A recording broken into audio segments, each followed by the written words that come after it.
neighbors. How's everybody doing today? May look a little funny because my curtain's down. I had to go get a new curtain rod for my curtains. I'm on time off right now, and I decided to give the inside of the old van a good thorough cleaning, detailing, and get the road off of it. And I took my curtains down and threw those in the washing machine, washed those, putting them back up. I broke my curtain rod, so I had to go get a new curtain rod. My diesel heater came in, one I tried to get back in February. Anyway, I got it in, so went up and got a couple of things from Lowe's to get that installation going. So if I don't forget, I'll try to video some of that installation too. I'll have all of that in this video.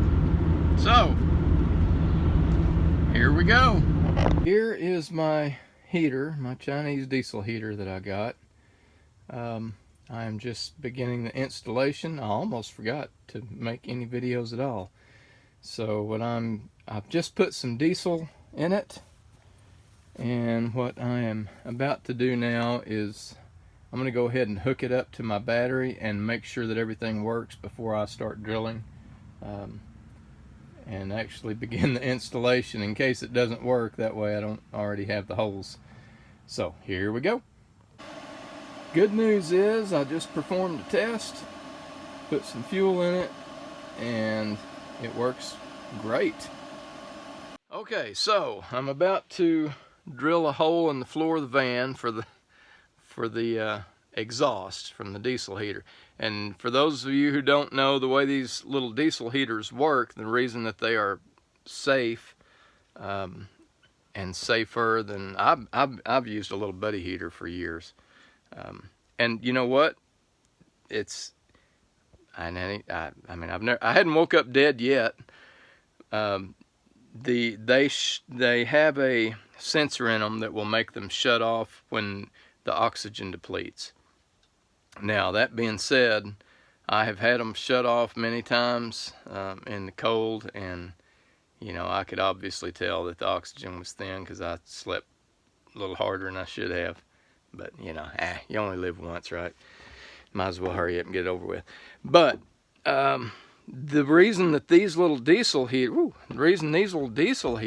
are safe is because the way they work, there's a kind of, imagine like an air compressor. They run the fuel through the system, burn the fuel, and they exhaust the fuel outside of the van.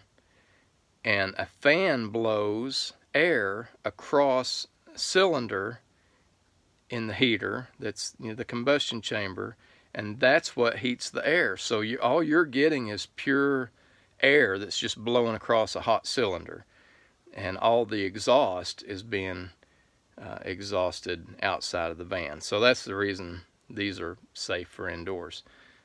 But anyway, getting ready to cut a hole. I'll show you where, just a second. Okay, so you can see, just so you can get oriented to where I'm at, right behind the driver's seat, this is where I have my marine battery, and I'm going to mount my diesel heater right back here behind it.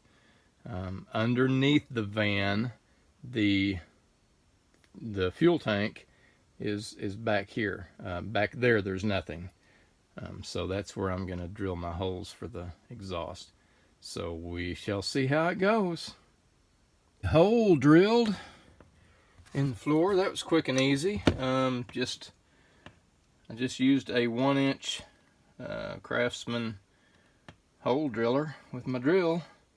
Handy dandy drill. So there's the next step. Alright, we've got the install done. Well, almost done. I've got to get underneath the van now and secure the exhaust. That's what I've got left to do. Okay, so here is underneath the van before I have secured the exhaust and put the little muffler thing on. There it is. You can probably hear it. And it's coming out right there. I've had it running for quite a long time because I want to make sure that nothing catches on fire, that the heat doesn't cause any problems. Because I made the hole just a shade bigger than the pipe, so I want to make sure that that's not an issue. So far so good. I will say this, don't touch that pipe even if it's only been on for a minute, because I burned like 3 fingers a minute ago, blistered them, just moving that pipe because it was pointed right at the fuel tank, and it had only been on about a minute, and I thought, I didn't even think about it. I grabbed it and holy cow, blistered me. But I'm pretty excited about it. There it is. All right, so there we go. Chinese diesel heater install done. It's pretty simple, pretty easy. I got the all-in-one version. It's got a smaller, the only disadvantage I see is it's got a smaller fuel tank, but I got a 5-gallon diesel jug here, and I don't know, it looks like it ought to run 6, 7, 8 hours anyway on a tank, you know, without having to refill it, so that's okay with me. We'll start out, we'll see how it works this winter. Really all I had to do was drill 1 hole through the floor of the van, so if you mount it close to your battery, you can just run the wires right to the battery, drill 1 hole in the floor and for your exhaust. I mean, it's pretty simple. If I can do it, anybody can do it. So there you go. I know most Expeditors have already got these. I've driven for a lot of years without one. I've just used that little bitty heater, but I'm pretty excited to have this. So there you go.